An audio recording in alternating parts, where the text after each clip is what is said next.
We have to stop calling each other names. We have to stop assuming we're right. This is a mysterious time for the whole species, and nobody's sure of what to do next.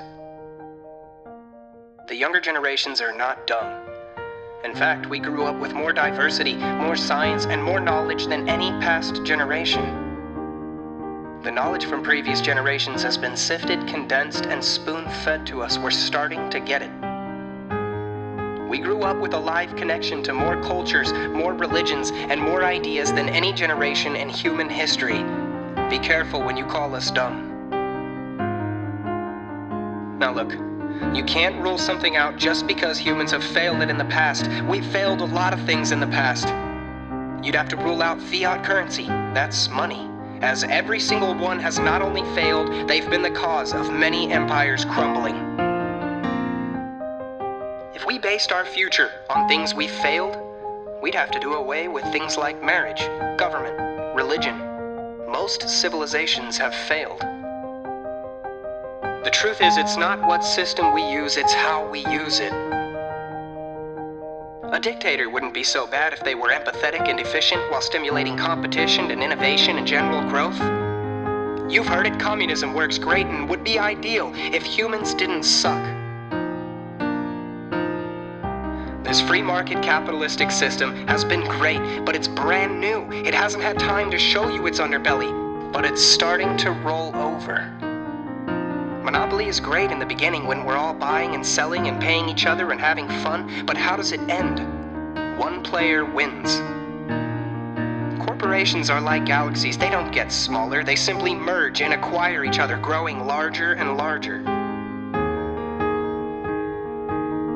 Aside from corporate greed ruining our environments across the planet, packing foods with preservatives and sugar, drug dealing our pharmaceuticals, profiting off jail, controlling our media, sitting on patents, not sharing science, drastically stunting technological growth, imbalancing wealth, planning the obsolescence of our products, merging and acquiring to reduce competition, agreeing to lock prices, making competition irrelevant, stimulating war for profit, and ultimately buying and controlling our government. There's actually a bigger problem. We don't talk about this much. You ready for the big hitter? Human productivity, or our ability to produce goods and services, is exponentially increasing. One invention leads to more invention, each innovation to 10 more innovations. It's a chain reaction, an avalanche. No one person is responsible for this, and no one can stop it. Eventually, our productivity will soar through the clouds and onto infinity. As we automate, mechanize, and advance both hardware and software, our productivity will see no limits. It's inevitable. But that's great news. There's no problem there. Simultaneously, the demand for human labor will take an opposite shape. As artificially intelligent computer systems evolve and that mechanization is integrated, human labor will become less and less relevant. There's no hiding from this. Again, not a bad thing. Humans have enslaved everything they can get their hands on in an attempt to avoid labor. So if our productivity is exponentially increasing, yet the demand for human labor is decreasing, what's the plan? How does raw capitalism, dog-eat-dog free market system exist in this world?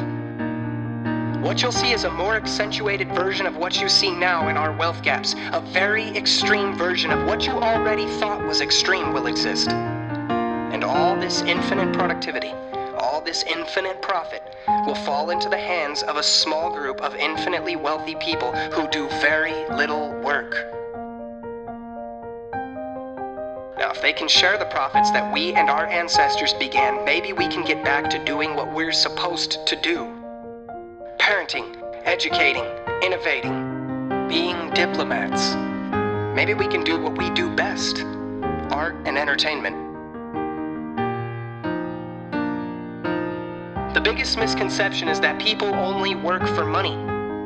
Tell that to Einstein, Turing, Tesla, Gandhi, Martin Luther King, Mother Teresa. Tell that to most scientists. Tell that to your mom when she builds you a tree fort, or your dad when he makes you that awesome breakfast on Sunday. Tell that to the dog owner who trains his pup and picks up dog shit every day. Tell that to the lover trying to earn their other. Tell that to the activist trying to change the world. The truth is, people are lazy because of how they're raised and nothing more. We're a pack animal, and we care. But we've been duped into thinking that greed and selfishness is the best way to run our system. This is a giant team effort, and the sooner we realize that, the sooner we cross the finish line.